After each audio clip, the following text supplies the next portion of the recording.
시장 속 이슈 점검하는 박민영의 300입니다. 300초 카운트다운 시작합니다. 오늘의 주제 좀 꺼내볼게요. 많은 이들이 주식시장 얘기가 아니더라도 경제 화두가 어떤 게 있을까요? 하면 이렇게 답변하실 겁니다. 4차 산업혁명이요.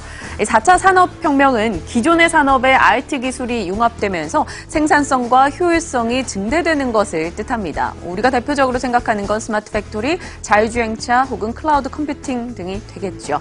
이렇게 4차 산업혁명은 국민 생산성을, 국가 생산성을 올려주면서 이미 일상에서도 굉장히 많이 진행되고 있는데요. 오늘 그 가운데서도 눈에 띄는 이 부분을 이야기해보고자 합니다. 어떤 이야기를 하길래 이렇게 거창하게 시작하나 하실 텐데요. 무인화 시대가 도래했다라는 점을 오늘 꼽아보고자 합니다. 요즘 키오스크 이야기 참 많이 들으시죠? 그게 어떤 건지부터 좀 짚고 갈게요. 터치스크린 방식 정보 전달 시스템입니다. 구매나 발권, 등록을 처리하는 무인 단말기인데요. 이 사진에 보이시는 것처럼 우리가 일상에서 생각보다 많이 접하고 있는 이 무인 단말기, 지급기, 결제기 등이 되겠습니다. 생각보다 일상에 많아요. 셀프 주유소 가셔서 경유냐 휘발유냐 선택하시고 카드 결제하시고 스스로 할 때 이 터치하는 그것을 생각하시면 될 것 같고요.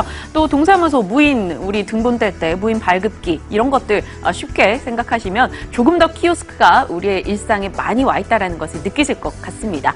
자, 그렇다면 이 예를 좀 들어볼게요. 맥도날드입니다. 2015년도부터 무인 주문기를 도입하기 시작했고요. 그 퍼져나가는 속도가 상당하다고 하네요. 국내에서 매장이 한 400개 정도 되는데 이미 250여 개 매장에 무인 주문기가 도입되고 확장돼 나가는 추세라고 합니다. 미국 아마존도 2020년까지 무인마트 2,000개를 오픈할 계획이라고 밝혔고요. 일본 편의점 업체 로쏘는 전국 편의점을 모두 무인화시키겠다라는 계획까지 내놨습니다. 이렇게 세계적으로 무인화 기기 도입 움직임이 확산되는 이유는 무엇일까요? 임금이 올라가고 있다는 겁니다. 특히나 한국은 지난해부터 더욱더 이에 대한 걱정거리가 커졌죠. 16.4% 최저임금이 인상되면서 가맹점주들 고용을 하는 입장에서는 인건비 부담이 올라가게 됩니다. 최저임금위원회 측에서는 2020년까지 최저임금을 10,000원까지 올리겠다라고 밝혔죠. 그러다 보니 고용주들 입장에서는 부담을 느낄 것이고 무인화 기기 도입은 더 빨라지며 수요가 증가할 것이다. 이런 스토리가 형성되고 있는 거죠. 그래서 오늘 이 이야기를 좀 꺼내봤습니다. 이어 내용을 보도록 하죠. 자, 아르바이트 말고 무인 결제기를 고용하고 있다. 대표적인 사례를 꼽아본다면 국내에서 가장 많은 아르바이트생을 고용하고 있는 CJ CGV 꼽을 수가 있겠는데요. CJ CGV의 그 아르바이트생들 미소직이라고 합니다. 이 미소직이가 계속해서 감소세를 기록하고 있다고 합니다.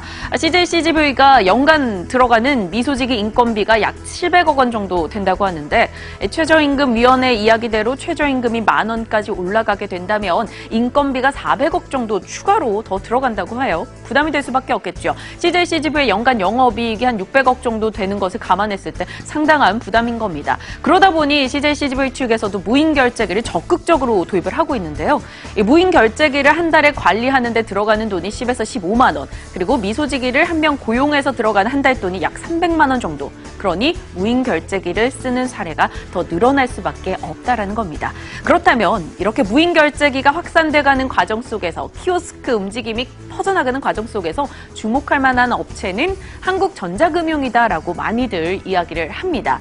ATM 관리, 그리고 CD기 관리, 혹은 무인 결제기, 무인 주차장 사업 등을 해나가고 있습니다. ATM 관리를 전국적으로 하고 있다 보니까 이미 네트워크가 잘 갖춰져 있죠. 이를 기반으로 추가 인력 투입 없이 이 무인 주차장 사업이나 혹은 무인 결제기 사업을 좀 하고 있다라는 겁니다. 신규 사업 매출액 추정치도 매년 급증세를 기록하는 만큼 한국전자금융에 대한 관심도가 최근 늘어나고 있네요. 투자 포인트 한번 꼽아보도록 하겠습니다. 이 무인 결제기 도입이 늘어날 것 같은 이유는 이 금융기관이 통폐합되면서 지점수가 줄고 있습니다. ATM 도입이 더 늘겠죠. ATM기 도입이 늘면 그것을 관리하는 한국전자금융이 수혜를 볼 수 있다라는 거고요. 인터넷 전문은행이 늘어서 편의점에 CD기가 더욱더 많이 배치가 되면 그 또한 모멘텀이 될 수 있겠죠.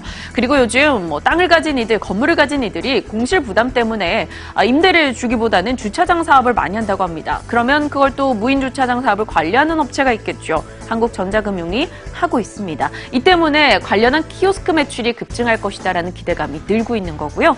그래서일까요? 목표 주가를 올려잡는 곳들이 속속들이 눈에 띄고 있습니다. 보겠습니다. 증권가 의견인데요. 목표 주가 14,000원 제시가 됐습니다. KB증권에서는 무인화 시대 유화 독존이다라고 꼽았고요. 키오스크 매출, 무인 주차장 매출 증가를 기대하고 있네요. 카운트다운 종료합니다. 오늘 모처럼 만에 300초를 딱 맞췄는데요. 무인화 시대 이야기 해봤습니다. 그 가운데서 최근 관심받고 있는 종목 한국전자금융까지 살펴봤는데 꾸준하게 체크하시면서 이슈 따라가 보시길 바랍니다. 지금까지 박민영의 300이었습니다.